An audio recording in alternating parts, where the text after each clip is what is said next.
أهلا بكم. النهاردة آخر حاجة في التنظيم بتاع الحملة الانتخابية هنتكلم على غرفة عمليات الحملة الانتخابية. أي حملة انتخابية عشان تكون ناجحة يبقى ليها مجلس إدارة الحملة الانتخابية، ولازم يكون لها غرفة عمليات الحملة الانتخابية. مجلس إدارة الحملة الانتخابية هيتكون من المرشح، هيتكون من مستشار الحملة الانتخابية، هيتكون من مدير عام الحملة الانتخابية، هيتكون من المسؤول المالي، المسؤول الإداري، المسؤول القانوني والأمني، المسؤول العلمي أو الفني. تمام؟ ده مجلس إدارة الحملة الانتخابية. ممكن إن هم يضمهم لو الدايرة واسعة شوية على مستوى البرلمان أو على مستوى الرئاسة، ممكن إن هم يستعينوا معاهم بمديري المناطق. طيب، غرفة عمليات الحملة الانتخابية بتشتغل، مين اللي بيقوم بيها؟ مجلس إدارة الحملة الانتخابية. تمام؟ مجلس إدارة الحملة الانتخابية اللي هو مسؤول عن غرفة عمليات الحملة الانتخابية. طب ايه اللي هيقوموا به او ايه اللي يشتغلوه؟ الناس دي هي المسؤولة عن اتخاذ القرارات الاستراتيجية في إدارة الحملة الانتخابية. هم اللي بيصمموا الحملة الانتخابية، هم المسؤولين عن الخطة الانتخابية. تمام؟ هم اللي هنرجع إليهم في الموافقة على ضم أي أسماء جديدة للحملة. هم اللي بيقوموا باستبعاد أي أسماء من الحملة. هم اللي بيقولوا نضيف مقر جديدة أو نغلق مقرات قائمة في الحملة. هم اللي بيوافقوا على أسماء قيادات الرأي المسؤولين عن المربعات الانتخابية أو القطاعات أو المناطق الانتخابية اللي بترفع إليهم من المسؤولين على الأرض، اللي هم المسؤولين التنفيذيين. تمام؟ هم اللي بيحددوا أوجه الاستفادة من قيادات الرأي أو مراكز الثقة الانتخابي الموجودين داخل كل مربع انتخابي. لان انت عندك ناس، يعني انت مثلا ممكن تيجي في الحي ألف. الحي ألف ده فيه مين؟ يقول لك فيه عائلة فلان وفلان وفلان وفلان. الناس دول طول عمرهم هم اللي بيشتغلوا في الانتخابات. الناس دي المرشح الانتخابي لازم ان هو يبقى على صلة جيدة بهم. طب الصلة تبقى مباشرة؟ صعبة. طب نعمل ايه؟ قسمنا المنطقة الانتخابية، الدائرة الانتخابية المناطق الانتخابية، والمناطق الانتخابية للقطاعات والقطاعات للمربعات، وعملنا فيها مقر.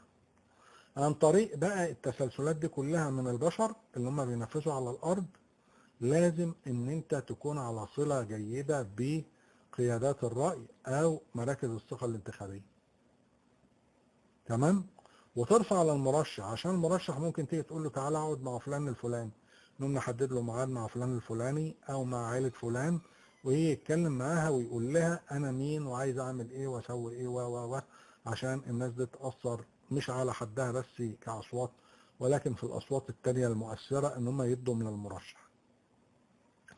غرفة العمليات هي المسؤولة عن الموافقة على تشكيل لجان خلايا المناطق. تمام؟ آه برضو هي اللي بتقوم بالموافقة على إعداد الاحتفالات في المناسبات العامة، المؤتمرات اللي هي اللي بتقوم بإعداد وخطة تحرك المرشح الشهرية، تنظيم العمل في المربعات الانتخابية.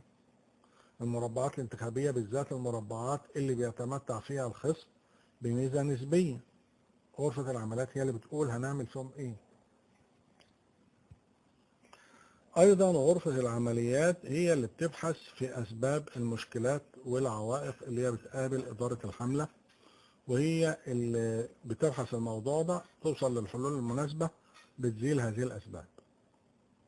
غرفة العمليات هي اللي بتوافق على خطة التعبئة والحشد.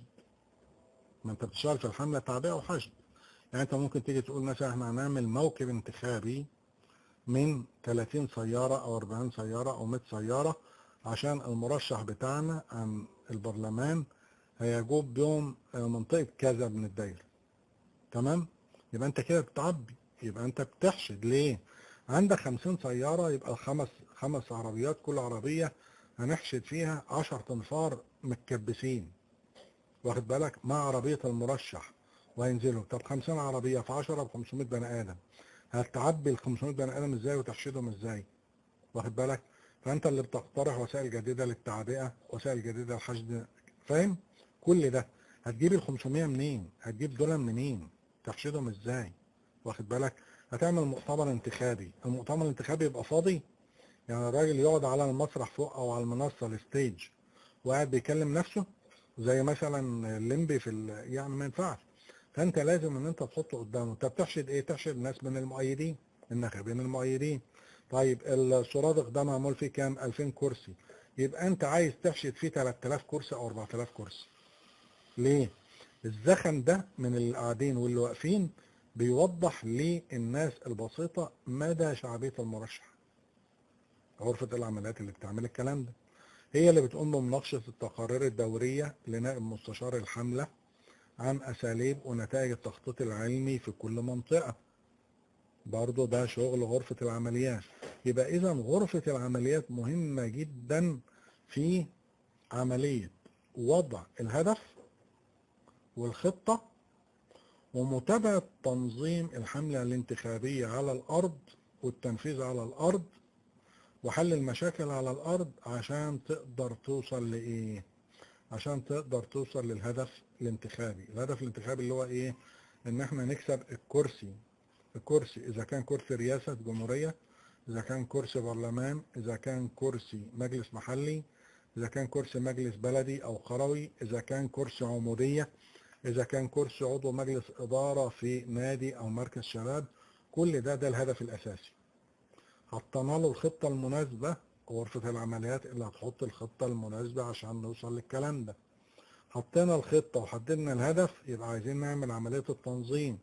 غرفة العمليات هي اللي هتحدد الهيكل وهتقوم بالإشراف على كل ما هو على الأرض إلى أن تصل إلى الهدف النهائي للحملة الانتخابية. ونقول مبروك للمرشح بتاعنا، ونشوفكم على خير إن شاء الله في لقاءات قادمة عن التسويق السياسي. ما تنساش إذا عجبك الفيديو تدوس لايك وتشترك في القناة بتاعتنا على اليوتيوب. ومع دعواتكم بالتوفيق. السلام عليكم ورحمة الله وبركاته. على أبو شام.